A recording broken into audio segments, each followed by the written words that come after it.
আসসালামু আলাইকুম। আমরা যে ফেসবুকে ভিডিও পোস্টগুলা ডিলিট দেই, আসলে এগুলা ডিলিট হয় না। আমি আপনাদের দেখাবো কিভাবে গিয়ে এগুলা ভিডিও পোস্ট ডিলিট করবেন। যাই হোক, আমি আপনাদেরকে দেখাইতেছি। আপনারা প্রথমে ফেসবুকে যাবেন। আপনি ফেসবুকে গেলে এই যে আপনারা এই যে কর্নারে যাবেন, আমি মার্ক করে দেখাইতেছি। এই যে কর্নারে যাবেন। কর্নারে যাওয়ার পর আবার সেটিং আইকনে যাবেন। আপনারা সেটিং আইকনে যাবেন।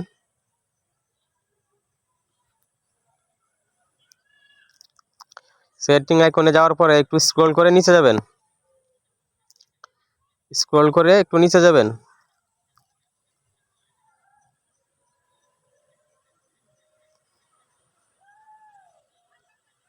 নিচে গিয়ে দেখবেন অ্যাক্টিভ লগ। এই যে আমি দেখাতেছি মার্ক করে অ্যাক্টিভ লগ। অ্যাক্টিভ লগে যাবেন। গিয়ে দেখেন এখানে যে লেখা আছে ট্রাস্ট। এই যে দেখেন ট্রাস্ট, ট্রাস্টে ক্লিক করবেন।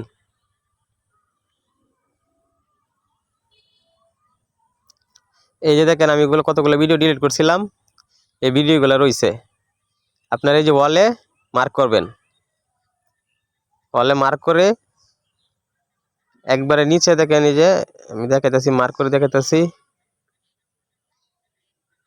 এই যে নিচে দেখেন থ্রি ডটের মাঝে আপনারা ক্লিক দিবেন। ক্লিক করার নিচে এই দেখেন নিচে একটা ডিলিট লেখা আছে। এই যে দেখেন ডিলিট লেখা আছে, এখানে চাপ দিবেন। দেওয়ার পরে এই দেখেন আবার ডিলিট চাইবো, আপনারা এখানে ডিলিট দিয়ে দিবেন। ডিলিট দেওয়ার পর এই দেখেন আপনাদের যে ফেসবুকের পাসওয়ার্ডটা আছে, যে আপনারা যে পাসওয়ার্ডটা দিয়ে লগ ইন করেন, এখানে এই পাসওয়ার্ডটা চাইবে। আপনারা এই পাসওয়ার্ডটা দিয়ে সাবমিট করবেন। সাবমিট করার পরে